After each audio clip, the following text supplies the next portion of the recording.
Hello all வணக்கம் பீடாக், welcome to the show. இந்த episode வந்து உங்களுக்கு எனக்கும் பஞ்சாயத்து ஆக போகுதுன்னு நினைக்கிறேன். India versus Pakistan. வியூவர்ஸ் பார்த்துக்கோங்க, பஞ்சாயத்து வெடிக்க போகுது எனக்கும் பீடாவுக்கும். இந்தியா பாகிஸ்தான் ரைவல்ரி அப்படின்னு நான் சொல்றேன். பீடாக், நான் என்னோட ரீசன் சொல்லி நான் சொல்றேன், அதுக்கப்புறம் நீங்க சொல்ல ஆரம்பிங்க. இப்ப ஜெயிச்சிட்டாங்க இல்லைன்னு சொல்லல. போன தடவை அந்த நியூயார்க்ல நடந்த T20 மேட்ச் பார்த்தோம். பும்ராவோட பிரில்லியன்ஸ், அதுக்கு முன்னாடி மெல்பர்ன்ல விராட் கோலியோட பிரில்லியன்ஸ், தோக்குற மாதிரி போயிட்டாங்க. ஆனாலும் அங்கிருந்து வந்து ஜெயிச்சாங்க. அதனால Pakistan has the ability to beat India அப்படிங்கிற ரைடரோட நான் ஆரம்பிக்கிறேன். நீங்க உங்க இனிஷியல் தாட்ஸ் சொல்லுங்க. ரைவல்ரி நீங்க சொல்ல போது அந்த வடிவேலு சார் மாதிரி இழுத்து உங்களை கட்டி பிடிப்பேன். Greatest rivalry, mother of all clashes, அதை சொன்னீங்கன்னா தான் உங்களுக்கு பிரச்சனை வரும். ரைவல்ரி நீங்க சொல்றதுக்கு உங்களுக்கு எல்லா ரைட்டும் இருக்கு. மதர் ஆஃப் ஆல்றனால தானே அவங்க இந்தியாவோட அப்படி கேமை ரேஸ் பண்ணி தோக்க அடிச்சிட்டாங்களே ஆல்மோஸ்ட். ஆனஸ்ட்லி ஸ்பீக்கிங், நீங்க சொல்ற மாதிரி ஜோக்ஸ் அப்பாட்டு, இந்த கண்டிஷன்ஸுக்கு அவங்க டீசென்டான ஸ்குவாடோட வந்திருக்காங்க. They are not a pushovers. Only thing is if their batting can beef up against a quality spin bowling Indian attack, அதுதான் கேள்வியை ஒழிய they are not going to be a pushover. சும்மா ஒரு viewers entertain பண்ணணுன்றதுக்காக சொன்னேன். we will never take anyone for granted. that is the reason India match போது நம்ம வந்து ஒரு எட்ஜே கொடுக்கல. இப்ப இங்க பாருங்க, திருப்பியும் உங்களுக்கு 170ன்றது ஒரு பெரிய ஸ்கோர் என்னை பொறுத்த வரைக்கும். 170ன்றது பெரிய ஸ்கோர் துபாயில, அதுல எந்த சந்தேகமும் கிடையாது. உங்களுக்கு உங்களுக்கு இன்னொன்னு பாத்தீங்கன்னா, உங்களுக்கு இந்த டாஸ் ஃபேக்டர்ன்றது அவ்வளவு பெரிய டிஃபரன்ஸ் எதுவும் கிடையாது. ஏன்னா நியூ பால்ல ரெண்டு டீமுக்குமே ஃபர்ஸ்ட் 4 ஓவர் 5 ஓவர் கொஞ்சம் அப்படி இப்படி சீமர்ஸுக்கு ஒரு ஹெல்ப் இருக்கும். அதுல எந்த சந்தேகம் கிடையாது. Not an advantage what you gain when you bowl first. You have to bowl well in the power play. அதான் ரொம்ப இம்பார்ட்டன்ட். அந்த 170 பேஸ் நீங்க எப்படி அப்ரோச் பண்ணணும்னா, அந்த 6 ஓவர்ல ஒரு 48 வந்தே ஆகணும். நீங்க பவர் பிளேல அடி வாங்கிட்டீங்கன்னா, அதுக்கப்புறம் பால் சாப்பிட்ட உடனே ஸ்பின்னர்ஸ் ரெண்டு பக்கமும் வர ஆரம்பிச்சாங்கன்னா, மிடில் ஓவர்ஸ்ல it is going to be very very difficult. Lightning fast அவுட்ஃபீல்ட்லாம் கிடையாது துபாய். கொஞ்சம் ஸ்பாஞ்சியா தான் இருக்கும். உங்களுக்கு நிறைய ஓடணும். Exorbitant heat. நம்ம உட்காந்து சொல்றது ரொம்ப ஈஸி, நிறைய வேகமா ஓடணும்னு. விராட் கோலி மாதிரி மிருக ஃபிட்னஸோட இருக்கணும். உங்களுக்கு அவ்வளவு ஈஸி கிடையாது ஓடுறது. ஸோ எப்படி ஃபேஸ் அவுட் பண்ணணும்னா, இந்த ஃபர்ஸ்ட் 6 ஓவர்ல 48 for 1 மொமெண்டம் வந்தே ஆகணும். ரெண்டாவது ஃபேஸ் பாத்தீங்கன்னா உங்களுக்கு வந்து அப்படியே கன்சாலிடேஷன் ஃபேஸ் 28 for 1. இங்கதான் நிறைய டீம்ஸ் வந்து என்ன பண்ணும், பட்டு பட்டுன்னு இந்த 48 for 1 வந்துட்டு ஒரு 67 for 3 ஆனா க்ளோஸ் ஆயிடும் உங்களுக்கு. அங்கேயே ஒரு 28 for 1 ஆடிட்டு ஒரு 76 உங்களுக்கு பர் 1 2 அந்த மாதிரி இருக்கணும். 76 for 2 இஸ் வெரி ஐடியல். அதுக்கப்புறம் 11 to 15 ஒரு slight momentum 9 runs and over with one batsman taking over. One settle batsman இருப்பான் 2 down அப்படின்னா 76 நம்ம சொல்றது. ஒரு 45 ரன் பெருசா இது பண்ணாம ஒரு 121 15 ஓவர்ல, கடைசி 5 ஓவர்ல உங்களுக்கு பியூர் ஷாட்டா உங்களுக்கு வந்து ஒரு 50 ரன் வந்துடும். அதுல எந்த சந்தேகமும் கிடையாது. Takes you to score between 170 to 175. அதுல எந்த சந்தேகமும் கிடையாது. India has also got Akshar Patel at number 8. Pakistan has got 5 Ashraf but number 8. Win factor இங்க என்ன ரொம்ப சிம்பிள்னா, பவர் பிளேயரை தான் வந்து உங்க அட்டாக் பண்ண பார்ப்பாங்க. இந்த ஃபர்ஸ்ட் பவர் பிளேல நீங்க வந்து எப்படி பேட்டிங் ஆடுறீங்க டு செட் த டோன். 6 ஓவர்ல நீங்க பவர் பிளேல எந்த டீம் நிறைய ரன் அடிக்குதோ 70% ஆஃப் த கேம்ஸ் துபாயில ஜெயிக்கிறாங்க. அதுக்கப்புறம் middle overs, only middle overs, not in power play. Economy of spinners from 7 to 15. எந்த டீம் எக்கானமி விக்கெட் எடுக்கிறத பத்தி கவலைப்படாதீங்க. எக்கானமி யார் நல்லா வந்து கம்மியா இருக்கோ, இந்த ரெண்டு வின் ஃபேக்டரியும் யாரு டிக் பண்றாங்களோ they are the one are going to win. என்னை பொறுத்த வரைக்கும் இப்ப பிளேயிங் லெவனை பத்தி கேட்பீங்க. இந்தியா வந்து ஆல்மோஸ்ட் நம்ம கிராக் பண்ணோம் அந்த பிளேயிங் லெவன், அப்படிதான் இருக்கும் அப்படின்னு. இப்ப தூபே கண்டிப்பா ஆடுவார். நம்மளோட இதுல என்ன பண்ணோம், Sanju Samson is going to bat down the order. So Jitesh Sharma will பிளேனா அந்த ஒரு சேஞ்ச் வந்தது. That is they are showing faith on Sanju Samson, for which I am very happy about. How can he transform that faith batting at number 5 out of position is the question to be answered by his own self. இப்ப இவங்களோட playing eleven பாத்தீங்கன்னா, Abhishek Sharma, Shubman Gill, Tilak Varma and Sky is going to float between 3 and 4, followed by the wicketkeeper Sanju Samson, Shivam Dube, Hardik Pandya, Akshar Patel, Kuldeep, Bumrah and Varun சக்கரவர்த்தி. இதுதான் வந்து நான் இருக்கும்னு நினைக்கிறேன். they don't see them play changing the playing 11. இதுல ஏதாவது change இருக்கும்னு நினைக்கிறீங்களா, இல்ல பிராக் அதுதான் இருக்கும் அப்படின்னு நினைக்கிறீங்களா? இல்ல, அதேதான் மோஸ்ட்லி அவங்க இதுக்கு மேல பண்ண மாட்டாங்க. பட் ஒரு சீமர் அதுதான். அது அது என்ன நினைக்கிறீங்க பீடாக் நீங்க? ரொம்ப சிம்பிள் சார். இப்ப நான் உங்களை ஒரே ஒரு கேள்வி கேட்கிறேன். இப்ப நான் சொல்றேன் சீமர்ஸ் இந்த 4 ஓவர்ல ஹெல்ப் இருக்கும் அப்படின்னு. Because they got truckload of spinners, Bumrah is not required in the middle over. So Bumrah is expected to bowl 2 overs in power play, two ஆமா. overs in death. Hardik Pandya, in my opinion, is good enough to bowl 2 overs. அதுல சந்தேகமே கிடையாது உங்களுக்கு. சிவம் தூபேவை power பிளேல கொடுக்கறது ஒரு Gamble. But உங்களுக்கு பாத்தீங்கன்னா Akshar Patel is expert power play bowler, ஐபிஎல்ல போட்டிருக்காரு. இப்போ உங்களுக்கு Varun Chakravarthy is expert bowler in power play, அவரும் ஐபிஎல்ல bowling போட்டிருக்காரு. Only Kuldeep Yadav is going to be guy who is going to bowl extensively in the middle overs போது நான் உங்களுக்கு கேட்கறேன், இந்த bowling attack ஓகேவா இல்லையா வித் ஹர்திக் பாண்டியா? ஓகே தான், பட் அந்த கேள்வி வரும், இன்னொரு சீமர் அப்படின்றது தான் ஒரு கேள்வியா வரும். பட் நானும் அப்படிதான் இல்ல கன்கர் வித் தட், அதே டீம் தான் அவங்க போவாங்க. பட் அந்த கேள்வி வரும், இன்னொரு சீமர் ஹர்ஷித் ராணாவோ ஹர்ஷதீப்போ கன்சிடர் பண்ணுவாங்க. பட் அவங்க ஸ்ட்ராங்கஸ்ட் 11 வந்து ஃபர்ஸ்ட் மேட்ச் ஆடின 11 தான் அப்படின்னு நானும் பிலீவ் பண்றேன் இந்த கண்டிஷன்ஸ்க்கு. பட் அப்படி பார்த்தோம்னா பாகிஸ்தான் நீங்க அடுத்து சொல்லுவீங்க.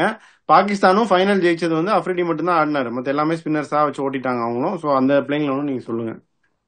அதத்தான், அதாவது India is one of the, எல்லாரும் புரிஞ்சுக்கணும். நிறைய பேர் என்ன பண்ணுவாங்க, அப்ப நியூசிலாண்டோட 3-0 வாங்கினீங்களே ஐயா பதில் சொல்லுங்க, வியூவர்ஸ் பார்த்துட்டு இருப்பாங்கன்னு சொல்லுவாங்க. திருப்பியும் சொல்றேன், Indian batsman, few of the batsmen, their forward defensive technique is not up to the mark. அதை உண்மையா ஒத்துக்கிறேன். ஆனா வந்து ஃபார்வர்ட் டிஃபென்ஸ் வந்து T20ல வராது, out of the equation.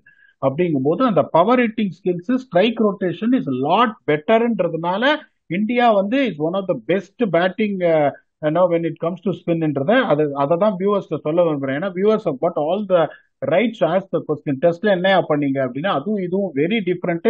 The mindset where you are not going to defend from the front food.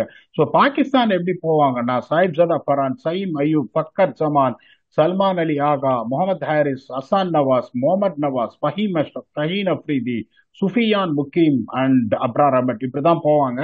இப்ப நான் வந்து இந்த பிளேயிங் 11 நீங்க ஒத்துக்கிறீங்களா? இல்லன்னா முகமது இல்லன்னா Mohammad Wasim junior will replace one of the spinners Sufiyan Muqeem or Abrar Ahmed. அது வந்து உங்களோட துப்பாக்கி எடுத்து உங்க காலை நீங்க சுட்டுக்கிற மாதிரி அட்டி வச்சு நொறுக்கிடுவாங்க. அதுல முகமது வாசிம் அட்லீஸ்ட் நான் ரேட் பண்ணுவேன். ஏன்னா it's God that extraordinary skills of reverse swing in any condition. Pakistan அந்த இதுலயே ரிவர்ஸ் ஸ்விங் அவர் பண்ணாரு. Okay, but can also bad. But Azan அலி கொண்டு வந்தீங்கன்னா எங்களுக்கு ஒன்றும் பிரச்சனை கிடையாது. இந்த பிளேயிங்ல வந்து ஆடுவாங்கன்னு நான் நினைக்கிறேன். இதை நீங்க ஒத்துக்கிறீங்களா? இல்ல ஒரு ஃபாஸ்ட் பவுலர் ஆடியே ஆகணும்ன்றீங்களா?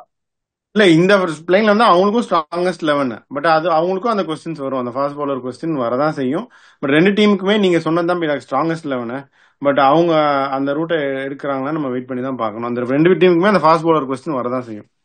ஏன்னா இப்போ மைக்கேசன் வந்து ஒரு ஸ்டேட்மெண்ட் விட்டாரு. அதாவது முகமது நவாஸ் வந்து நம்பர் 1 ஸ்பின்னர் இன் T20 கிரிக்கெட் அப்படின்னு ஒரு ஸ்டேட்மெண்ட் கொடுத்தாரு அவர் 5 விக்கெட் எடுத்த உடனே.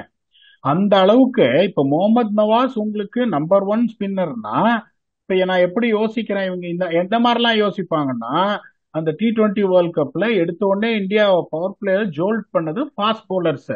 ஸோ இவங்க எப்படி யோசிப்பாங்க, முகமது நவாஸ் தான் என்னோட நம்பர் 1 ஸ்பின்னர் இந்த வேர்ல்டுனா is obviously going to be number 1 spinner இந்த பாகிஸ்தான் டீம். அதுல எந்த டவுட்டும் கிடையாது. அப்படிங்கும்போது அவங்க எப்படி யோசிப்பாங்க, சயீம் அயூப் ஒரு பக்கம் வந்துட்டு எனக்கு ஒரு போடக்கூடிய அளவுக்கு ஒரு திறமை இருக்கு, சல்மான் அலி ஆகாவால ஒரு ஓவர் ஏமாத்த முடியும். அப்படிங்கும்போது அவங்க எப்படி யோசிப்பாங்க, சரி ஒன்னு அப்ராரமோட உட்காந்து வைக்கிற மாதிரி ஒரு முட்டாள்தனம் எதுவுமே கிடையாது என்னை பொறுத்த வரைக்கும். எப்படி யோசிப்பாங்க, சுஃபியான் முக்கியமா உட்காந்து வச்சுட்டு, because left hand chinaman bring the ball back in to you, you got Saim Ayub conventional off spinner carrom balls, Salman Ali ஆகான்றதுனால அவரை உட்காந்து வச்சுட்டு அசான் அலியோ இல்லைன்னா இன்னொரு பாரிவல்லன் இருக்காரு ஹாரிஸ் ராஃப், உங்களுக்கு அந்த மாதிரி உள்ள வர்றதுக்கு சான்ஸ் இருக்கா அப்படின்னு யோசிப்பாங்க. That is the only change. ஏன்னா நான் இன்னொரு கேள்வி கேட்கிறேன், இப்ப ரெண்டாவது seam bowler according the playing lone what I'm giving, அங்க ஹர்திக் பாண்டியா, இங்க Faheem Ashraf. Do you compare Hardik Pandya and Faheem Ashraf on the same lines as second seamer? உங்களை கேட்கறேன் நான். இல்ல அது மார்க் டிஃபரன்ஸ் இருக்கு, அது we cannot do that. அதனால இவங்க என்ன பண்ணுவாங்கன்னா, இப்போ அப்ரார் அஹமத் பவர் பிளேல எல்லா இடத்துலயும் போட்டிருக்காரு, முகமது நவாஸும் பவர் பிளேல போடுவாருங்க. எப்படி யோசிப்பாங்க இவங்களும், 2 ஓவர் ஷஹீன் அப்ரீதி கொடுத்துட்டு ஒரு ஓவர் ஃபஹீம் அஷ்ரப் நல்லா போட்டா இன்னொரு ஓவர் கொடுத்துட்டு ஆளுக்கு ஒரு ஓவர் கொடுத்துருவாங்க. முகமது நவாஸுக்கும் இவருக்கும் அப்ரார் அஹ்மதுக்கும் கொடுத்து ஓட்டணும்னு பார்ப்பாங்க. ஸோ இப்போ இங்க வந்து இந்த ஃபர்ஸ்ட் பவர் பிளே பேட்டிங் அப்படிங்கும்போது அபிஷேக் சர்மா, கில்லு, திலக் வர்மா, இது ஒரு solid top three, attacking top three. Gill வந்து கன்வென்ஷனல் பிளஸ் அட்டாக்கிங், மற்ற ரெண்டு பேரும் அடிதான். அந்த சயீப் சதா ஃபரான் பாத்தீங்கன்னா கில்லு மாதிரி தான், அந்த மோல்டு மாதிரி பேட் பால்ஸை பனிஷ் பண்ணுவாரு, நல்லா ஆடுவாரு. சயீம் அயூப் வந்து அபிஷேக் சர்மா அளவுக்கு அட்டாக்கிங் கிடையாது, but it is attacking player. Fakhar Zaman is going to attack, அதுல எந்த சந்தேகம் கிடையாது உங்களுக்கு. இதுல டிஃபரன்ஸ் என்னன்னு பாத்தீங்கன்னா, இப்ப நிறைய பேர் கேட்பாங்க, இப்போ சயீப் ஜதா ஃபரான் இப்பதான் வந்திருக்காரு, even though is experienced, is not a youngster, ரொம்ப காலமா T20 கிரிக்கெட் ஆடிட்டு இருக்காரு, but is short of experience in international cricket. அப்ப கில்லுக்கு மட்டும் என்ன சொல்லுங்க அப்படின்னு கேட்பாங்க. கில்லுக்கு மட்டும் என்ன சொல்லுங்க, கில் வந்து ஒரு form of is life. Sahibzada Farhan doesn't play for ODI or test matches for Pakistan. அது totally entire thing when it comes to confidence. அங்க கில் எட்ஜஸ் சயீப் ஜதா ஃபரான். அபிஷேக் சர்மாவா சயீம் அயூபான்னு பாத்தீங்கன்னா, Saim Ayub is still consistent there Abhishek Sharma, but Abhishek Sharma can take the game away. இங்க ஒரு weakness, அங்க ஒரு weakness இருக்கு, பட் ஓவரால் பாத்தீங்கன்னா okay to an extent the consistency or flamboyance அப்படின்னா ரொம்ப அதிகமா அபிஷேக் சர்மா கொடுக்க மாட்டேன், ஒரு ஈக்குவல்னு சொல்லுவேன். அதுக்கப்புறம் இந்த Tilak Varma, Fakhar Zaman. Fakhar Zaman is highly experienced, explosive. ஆனா அன்பார்ச்சுனேட்லி அவரு பெருசா கன்சிஸ்டன்ட் கிடையாது. திலக் வர்மா நிறைய ஆள்ல, but at number 3 has played very very வெல்ன்றதுனால ஒரு slight edge to get to your start in that first 6 overs the win factor India வந்து டிக் பண்ணுதுன்னு நான் சொல்றேன். இதை ஒத்துக்கிறீங்களா, இல்ல பீடாக் நீங்க பயஸ்டா சொல்றீங்கன்றீங்களா? இல்ல இல்ல, ஸ்லைட் கூட இல்ல, கண்டிப்பாவே நல்லாவே நம்பிட்டேன். சரி, இப்ப அடுத்ததுக்கு போறோம். இப்ப இவங்க ஃபர்ஸ்ட் வந்து சுஃபயான் முக்கியமா ஆடுவாங்களான்னு தெரியல, சுஃபயான் முக்கியமா ஆடுறாங்கன்னே வச்சுக்கோங்க நீங்க. இப்ப இவங்களுக்கு என்னன்னா, இவங்க அப்ரார் அஹ்மடையும் சுஃபயான் முக்கியம் அந்த 2 ஓவர் வந்து பவர் பிளேல போயிடும் இவங்களுக்கு. ஓகே, இப்போ அப்ரார் அஹ்மட் நான் ரொம்ப ஹையா ரேட் பண்ணுவேன், அதுல சந்தேகமே கிடையாது. சுஃபயான் முக்கியமே ரொம்ப 2 வருஷத்துல பெரிய ஆளா வருவார்னு சொல்லி, பியூட்டிஃபுல்லா கையில இருந்து பால் வருது, பட் ஷார்ட் ஆஃப் எக்ஸ்பீரியன்ஸ். டப்பு இந்தியன் பேட்ஸ்மேன் இறங்கி வந்தா எப்படி இது பண்ணாங்க தெரியாது. முகமது நவாஸ் வந்து ஒரு ஆர்த்தடாக்ஸ் லெஃப்ட் ஆர்ம் ஸ்பின்னர், இப்பதான் பர்ஃபார்ம் பண்ணியிருக்காரு. ரொம்ப வருஷமா வந்து நான் உங்களை கேட்கிறேன், ரொம்ப வருஷமா வந்து பாகிஸ்தான் ஆடி இருக்காரு, என்ன impact Muhammad Nawaz with ball create பண்ணிருக்காரு அப்படின்னு நீங்க சொல்லுங்க. நீங்க நிறைய பாத்துருக்கீங்களா ஒரு மேட்ச் ஜெயிச்சு கொடுத்து லெஃப்ட் ஆர்ம் ஸ்பின்? ஏய், அந்த அந்த மாதிரி இல்ல பீடாக், பட் அந்த யூட்டிலிட்டி, அந்த ஒரு சைலண்டா ஒரு above the below the raider, but அவங்க கெட்ஸ் த ஜாப் டன், அந்த மாதிரி பிளேயர் தானே அவரு. இல்ல இல்ல, நான் என்ன கேக்குறேன்னா, இப்ப பண்ண ஒரு இம்பாக்ட் 5 விக்கெட் எடுத்து ஜெயிச்சு கொடுத்தாரு, இந்த மாதிரி அதான் அந்த ரெகுலரா. மாதிரி இல்ல. இப்ப இங்க பாத்தீங்கன்னா பாபு அக்ஷர் பட்டேல் அவர் வந்து இதுலயே வந்து IPL எக்கனாமிக்கலா போடுறாரு. பட் இந்த நவாஸ் நேஷனல் அக்சர் கொஞ்சம் சிமிலரா நம்ம கம்பேர் பண்ணலாமே. I would rather put Akshar ahead of Nawaz when it comes to ஆமா, economy. Akshar is of also course ahead, but comparable. அஷ்ரஃபையும் ஹர்திக்கையும் கம்பேர் கூட பண்ண முடியாது என்ன பொறுத்த வரைக்கும். ஆனா இவங்க 2 பேரும் அட்லீஸ்ட் கம்பேர் பண்ணலாம். compare பண்ணலாம், but Akshar Patel has been doing this for a consistent basis. Once even Ravindra Jadeja was there, அவரும் நிறைய மேட்ச் எல்லாம் ஜெயிச்சு கொடுத்தது கிடையாது. ஒரு 4 ஓவர்ல 27 எல்லா சர்ஃபேஸ்லயும் அவர் போட்டிருக்காரு இந்தியாக்கு. So he's been far more consistent than Nawaz, who just slowly settling into the team. Kuldeep வந்து ஒரு ஜென்னுவன் மேட்ச் வின்னர், அதுல சந்தேகம் கிடையாது. குல்தீப் அப்ரார் ஒரு பக்கம் நீங்க வச்சுக்கலாம், குல்தீப் இன்னும் ஸ்ட்ரைக் ரேட் பெட்டரா இருக்கும். வருண் சக்கரவர்த்தியா சுஃபயான் முக்கியமானா அதுல கம்பேரிசனே கிடையாது. வருண் சக்கரவர்த்தி 50 ஓவர்ஸே வச்சு நொங்கு எடுத்துட்டாரு அவர், டிராவிஸ் ஹெட்டை முதல் ஓவர்லயே எடுத்து. அப்படிங்கும் போது அந்த ஸ்பின் எட்ஜும் என்ன பொறுத்த வரைக்கும் இந்தியாவுக்கு இருக்குன்றதுனால India will go with edge of 53-47. இது ஏன் நான் சொல்றேன்னா, பாகிஸ்தான் இந்த கண்டிஷன்ஸுக்கு தகுந்த மாதிரி டீம் எடுத்திருக்காங்க, அதனால வந்து ட்ரோல் எல்லாம் பண்ண மாட்டேன். ஒரு 70-30லாம் they have the team which can do well in these conditions. Can they maximize the potential? Can they play the right combination? That is the question to be answered. India will have an edge of 53-47. இதை ஒத்துக்கிறீங்களா, இல்ல பிடாக் என்னமோ Mark Antony interval வரைக்கும் அவன் தான் dominate பண்ணுவான்னு எனக்கு தோணுதுன்றீங்களா? இல்ல இல்ல, நீங்க சொல்றதெல்லாம் correct. They have the conditions for இந்த டீமுக்கான கண்டிஷன்ஸ் வச்சிருக்காங்க அவங்க. சரி, இந்த கண்டிஷன்ஸ்க்கான டீம் வச்சிருக்காங்க. பட் ஜெயிக்கிறது இந்தியாவை, இப்ப இருக்கிற இந்தியாவை ஜெயிக்கிறது ரொம்ப கஷ்டம் பீடா. ஆனாலும் மேட்ச் டஃபா தான் இருக்கும்னு நான் நினைக்கிறேன். அந்த ரைவல்ரி எப்படி இருக்கு அப்படின்னு நம்ம பார்ப்போம் பீடா. மேட்ச் கேம் சேஞ்சர் யாரா இருக்க போறாங்க சொல்லுங்க ஒரு டீமுக்கும். எனக்கு என்னமோ இது நிறைய பேருக்கு சர்ப்ரைஸ். இப்ப somehow I feel Shubman Gill is going to score runs. ஏன்னா இப்ப அவங்களுக்கு ரோல் வந்து எப்படி வந்து கிளியரா கொடுத்துருப்பாங்கன்னா, அபிஷேக் அட்டாக்கிங், திலக் அட்டாக்கிங், ஸ்டை அட்டாக்கிங், கஞ்சியும் டிஃபென்ஸ்ல நம்ம டாம் கட்டார் மட்டும் தான் அடிப்பாரு. இங்க 170 மேஜிக் ஓவர் அப்படிங்கும்போது there is a good chance they met Shubman Gill don't worry you can take a few balls அப்படின்னு. அந்த மாதிரி அவர் மோல்டுல அவர் ஆடினாருன்னா, ஷஹீன் அப்ரீதியை மட்டும் பார்த்துட்டாருன்னா ஸ்பின் எல்லாம் வந்து அவரை நீங்க இது பண்ண முடியாது. பெருசா அவர் அடிக்கிறதுக்கு சான்ஸ் இருக்குன்றதுனால இந்தியால putting money and Shubman Gill. அதே அங்க பாத்தீங்கன்னா Fakhar Zaman is very good player of spin. அவர் சிக்னேச்சர் ஸ்லாக் ஸ்வீப்ஸ் இப்ப ஸ்விட்ச் எல்லாம் நிறைய ஆட ஆரம்பிச்சிருக்காரு. அதுக்கப்புறம் இறங்கி வந்து வேற அடிப்பாரு. துபாயில ஒன்னே ஒன்னு சொல்றேன், பால் பெருசா திரும்பாது, நிக்கும். There is a difference between ஷார்ஜால பால் திரும்பும், நிக்கும், நின்னு திரும்பும் ஷார்ஜால. துபாயில பால் நின்னு திரும்பாது, பட் ஆஃப் த விக்கெட் கொஞ்சம் ஸ்லோவா இருக்கும், பவுன்ஸ் கொஞ்சம் பெட்டரா இருக்கும், ட்ரஸ்டபிளா இருக்கும் compared to Abu Dhabi and இதுன்றதுனால I சமோ feel fucker Zaman will do well. So என்னோட கேம் சேஞ்சஸ் ரெண்டு கேமுக்கும் Shubman kill for India, fucker Zaman for Pakistan. நீங்க வந்து உங்களோட சாய்ஸை கொடுங்க. என் சாய்ஸ் இந்த பக்கம் சைம் அயூப் நல்லா. I think is going to have good match and change the game for Pakistan. India பொறுத்த வரைக்கும் think I will say Varun சக்கரவர்த்தி. வருண் சக்கரவர்த்தி வில் ஹேவ் அன் இம்பாக்ட். போன மேட்ச் குல்தீப் சூப்பரா போட்டாரு. இந்த மேட்ச் வருண் போன மேட்சும் நல்லா போட்டாரு. But I think this match will be Varun சக்கரவர்த்தி. சைம் அயூப் அண்ட் வருண் சக்கரவர்த்தி. பாப்போம் என்ன ஆகுதுன்னு. ஸோ எட்ஜ் கொடுத்துட்டீங்க 53-47 அப்படின்னு.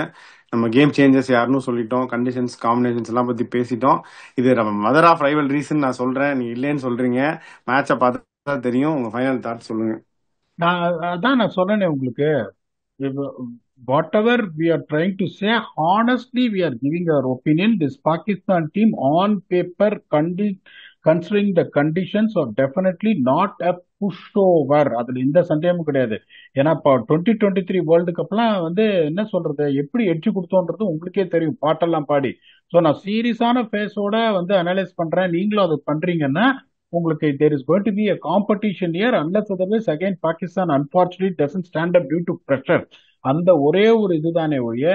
இன்னொன்னு சொல்றேன், இப்ப India the hot favourites to win the Asia cup. அஸ்வினே வந்து வேற என்ன சொல்லியிருக்காரு, இது ஆப்ரோ ஏஷியா கப்பா பண்ணி சவுத் ஆப்பிரிக்கா கொண்டு வாங்க, ரொம்ப வீக்கா இருக்கு டீம்ஸ் எல்லாம் அப்படின்னு. I think that Ashwin is making a point or two. So இப்போ தப்பித்தவறி பாகிஸ்தான் இந்தியாவை ஜெயிச்சாங்கன்னா அதையும் சொல்லிடுறேன், சூப்பர் ஃபோர்ஸோட அவங்க எலிமினேட் ஆயிடுவாங்க அப்படின்னு முன்னாடில இருந்தே நான் சொல்லிட்டு இருக்கேன், நீங்களும் ஒத்துட்டீங்க. பட் தப்பித்தவறி அவங்க இந்தியாவை ஜெயிச்சாங்கன்னா that confidence is going to take them to really have a go at the other teams in the pool in Super 4. So that is going to be more important from Pakistan. On the other hand, India தோத்தாங்கன்னா they are going to come very very hard in Super 4. It's going to be two different things and two different perspectives for both the sides. என்ன ஆகும்னு பார்ப்போம். நான் வந்து என்னோட எட்ஜை India கொடுத்தேன், சாரும் எல்லாத்தையும் யோசிச்சுட்டு அவரும் இந்தியா கொடுத்துருக்காரு. Most of the times close to 75% of getting is predictions right. Asia கப்ல அவர் திருப்பியும் அந்த ப்ரெடிக்ஷனை ஸ்டார்ட் பண்றாரா? ஏன்னா இந்தியா யூஏஇ வந்துட்டு நாங்க எட்ஜே கொடுக்கல, பட் ரியல் எட்ஜ் இங்கே தான் ஆரம்பிக்குது. Will come back and do a review on which team. Sir சொல்ற மாதிரி பரவாயில்ல, எனக்கு அவர் தம்பி மாதிரி, மதர் ஆஃப் ஆல் கிளாஷஸ்ல யார் ஜெயிக்கிறாங்க அப்படின்றத will come back and do a review with your very own octopus. Until then, thanks a lot and bye by.